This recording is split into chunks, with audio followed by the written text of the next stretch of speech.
The crisis over subprime loans is impacting the entire economy, and no one is more on the bubble than the thousands of people whose subprime adjustable rate loans are about to adjust upward.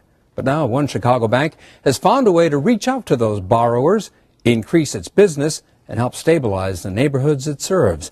Elizabeth Brackett has the story. The boarded up homes tell the story. Foreclosures in largely minority neighborhoods on Chicago's south and west sides have tripled since 2004. But the people in this neighborhood may have a second chance. We're here tonight to let you know that Shore Bank is committed to the people of these communities, and if you're in a situation where you have a mortgage that you didn't know what kind of mortgage it is, or if it's adjusting, or if it's a high-cost loan, we're here to help you with that. Loan Director Michelle Collins meets with community groups several nights a month to let them know about Shore Bank's new Rescue Loan Program to refinance mortgages in danger of default. Shore Bank identified 10,000 homeowners in their service areas who have subprime loans with rates due to adjust up in the next 18 months. The bank says some with subprime loans are just in way over their heads with loans that cannot be successfully refinanced. Though Collins believes at least 20% of the 10,000 could have qualified for a fixed-rate loan, but were sucked in by enticing offers from mortgage brokers. So if someone said to you 3 years ago, oh, I could offer you 1% interest, you might say, really, 1% interest? Maybe you didn't ask the question, is it fixed? You know, so if a normal bank offers you 5.5%, which is an excellent rate, you might say fixed. You might say, oh no, I don't care if it's adjustable. Let me take the 1%. That happened to city worker Rudy Villarreal. 2 years ago, he, his wife Edith Hidalgo, and their 10-year-old son fell in love with this 4-bedroom house on Chicago's west side. First-time home buyers, they didn't realize the consequences of getting a loan that was set to adjust up to a 12% interest rate after 2 years.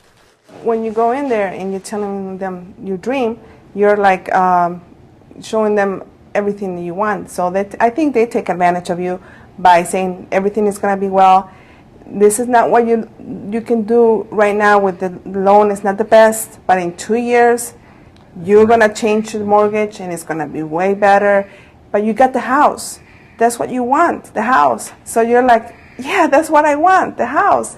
And 2 years later, it's like, how did I get into this? Terrified that he would lose the home, Villarreal turned to his local alderman, who told him about Shore Bank's Rescue Loan Program. Working with the family's finances, Shore Bank was able to offer a fixed-rate 30-year loan at 6 3/4%.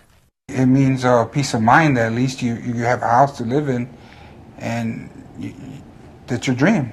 It's an American dream to have a house, you know. And it's now possible. Now it's possible. It's very possible, yes.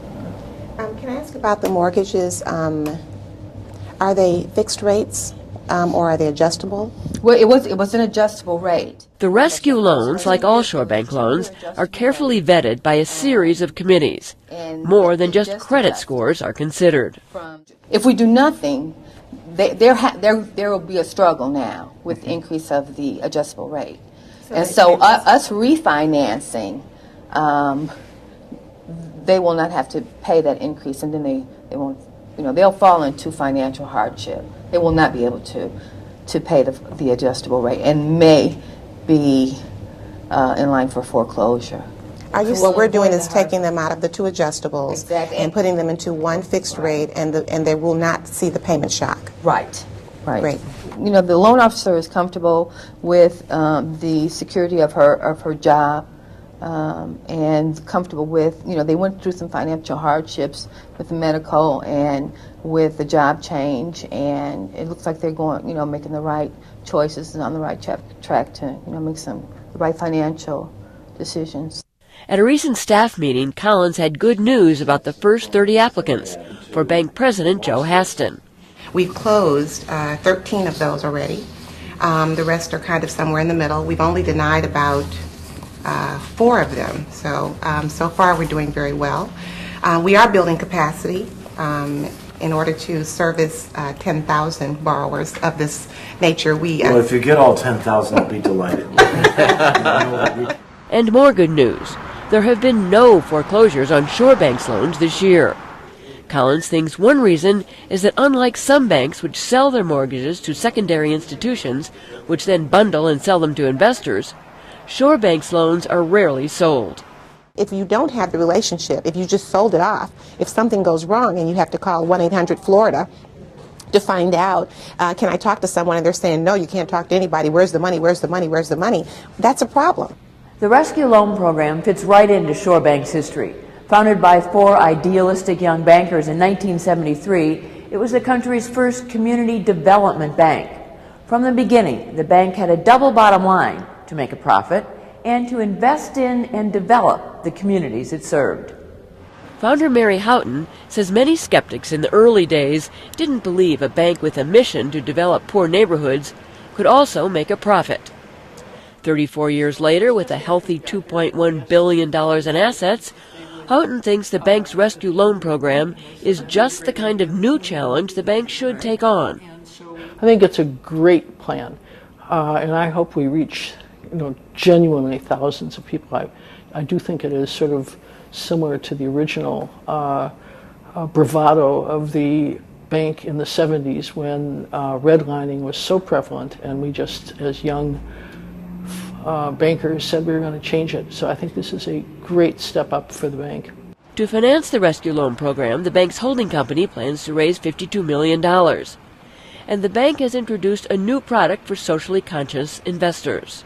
We did launch last week an online electronic high-yield deposit savings account product that we hope will cause us to raise core deposits at a rate which will support this increased lending. Shore Bank hopes bigger banks will follow its lead and begin to refinance their troubled loans. I can tell you, I've been a lender for a number of years. I don't enjoy driving up and down blocks and seeing boarded up homes. I'm thinking to myself, look at that. And then if you live next door, again, whether you have a subprime loan or not, your home is impacted when the house next door is for sale. Now you put 3 or 4 or 5 of those on a block, you have devastated a block. Somebody has to step up. We are stepping up, and we encourage others to step up with us. We encourage the regulators to encourage other banks who had these subprime loans to modify these loans so that we can curb and reduce the projected number of foreclosures. Collins says the Chicago area is only about a third of the way through the subprime loan crisis. Another 2/3 of the subprime loans will reset at higher rates within the next 2 years. For Chicago Tonight, I'm Elizabeth Brackett. In an unusual move for Shore Bank, it plans to launch a major media campaign for its rescue loan program right after the first of the year.